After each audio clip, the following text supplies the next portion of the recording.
കയ്യിൽ പൈസയില്ല എന്ന് പറഞ്ഞ് വിഷമിച്ചിരിക്കുന്നവരാണോ നിങ്ങൾ? എങ്കിൽ ഈ കഥയൊന്ന് കേട്ടു നോക്കൂ. അനു, 26 വയസ്സ്, വീട് എറണാകുളം കാക്കനാട്.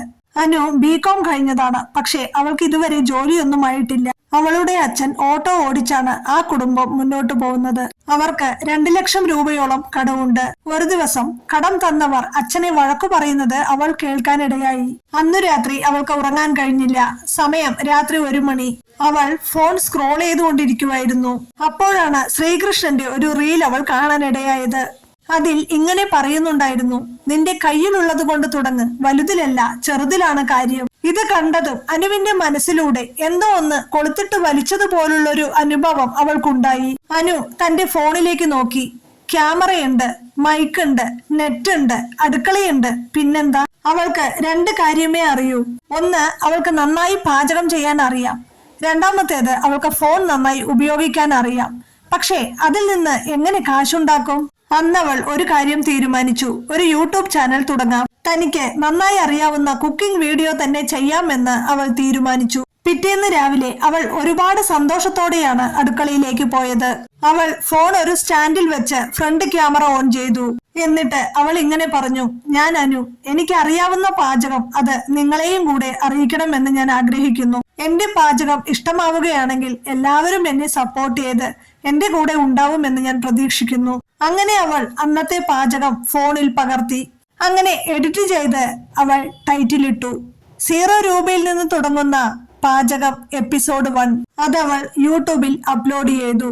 ആദ്യത്തെ വീഡിയോയ്ക്ക് ആകെ 3 വ്യൂസ് മാത്രം. അതിൽ 2 വ്യൂസും അവളുടേതുമാണ്.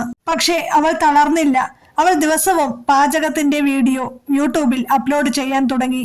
ഒരു 2 ആഴ്ച കഴിഞ്ഞപ്പോൾ അവൾക്ക് സബ്സ്ക്രൈബർ 11 ആയി. അവളുടെ അച്ഛൻ ഇത് കണ്ട് അവളോട് പറയാൻ തുടങ്ങി: മോളെ, ഇതുകൊണ്ടൊക്കെ എന്തു കാര്യം? നീ ജോലിക്ക് പോയി തുടങ്ങ്. ഇത് കേട്ട് അവൾ ഒന്നും മിണ്ടിയില്ല. 3 മാസമായപ്പോൾ അവൾക്ക് സബ്സ്ക്രൈബർ 4000 ആയി. അങ്ങനെ 6 മാസം 7 മാസം ആയപ്പോഴേക്കും അവൾക്ക് യൂട്യൂബിൽ നിന്ന് ചെറിയൊരു വരുമാനം കിട്ടിത്തുടങ്ങി. ഇപ്പോൾ അനു യൂട്യൂബ് ചാനൽ തുടങ്ങിയിട്ട് ഏകദേശം 2 വർഷത്തോളമായി.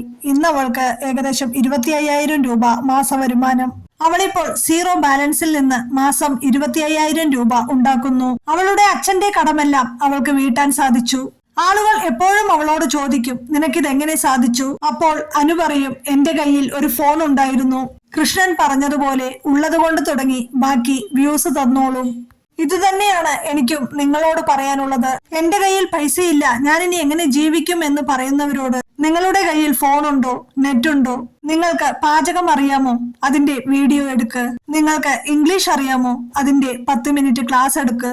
നിങ്ങൾക്ക് ചിരിപ്പിക്കാൻ അറിയാമോ? അതിന്റെ റീൽ എടുക്ക്. 0 രൂപയിൽ നിന്ന് തുടങ്ങാൻ പേടിക്കേണ്ട.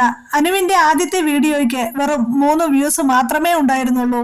അതിൽ നിന്നാണ് അനു ആദ്യം തുടങ്ങിയത് തന്നെ. പക്ഷേ അവൾ മടുത്തു പിന്മാറിയില്ല എന്നു മാത്രം. കൃഷ്ണൻ ഭഗവത്ഗീതയിൽ പറഞ്ഞ ഒരു കാര്യമുണ്ട്: കർമ്മണ്യേവാധികാരസ്തേ മാ ഫലേഷു കദാചന മാ കർമ്മ ഫലഹേ ദുർബുർ മാ ദേ സംഗോസ്ത്വ കർമ്മണി. അതായത് നമ്മൾ കർമ്മം ചെയ്യ, പ്രവൃത്തി ചെയ്യ, റിസൾട്ട് കൃഷ്ണൻ നോക്കിക്കോളും. അപ്പോ എനിക്കും ഇത് തന്നെയാണ് പറയാനുള്ളത്. എന്റെ വീഡിയോ ഇഷ്ടമാവുകയാണെങ്കിൽ എന്നെ ഫോളോ ചെയ്ത് സപ്പോർട്ട് ചെയ്യുക. ഞാൻ ഒരുപാട് കൃഷ്ണാനുഭവ കഥകളെല്ലാം പറഞ്ഞിട്ട് വീഡിയോ ചെയ്തിട്ടുണ്ട്. അത് കാണാൻ ആഗ്രഹമുള്ളവരാണെങ്കിൽ എന്റെ പേജ് ഫോളോ ചെയ്തിട്ട് എന്റെ വീഡിയോകളെല്ലാം പോയി കാണുക. എനിക്ക് ജോലിയില്ല, എന്റെ കയ്യിൽ കാശില്ല എന്ന് പറഞ്ഞ് ആരും ഒരു നിമിഷം കൂടി സമയം കളയരുത് കേട്ടോ. നമ്മുടെ കയ്യിൽ ഉള്ളത് വെച്ച് നമ്മൾ ശ്രമിച്ചുകൊണ്ടിരിക്കുക. നാളെ വിജയം ഉറപ്പാണ്. ഹരേ കൃഷ്ണ.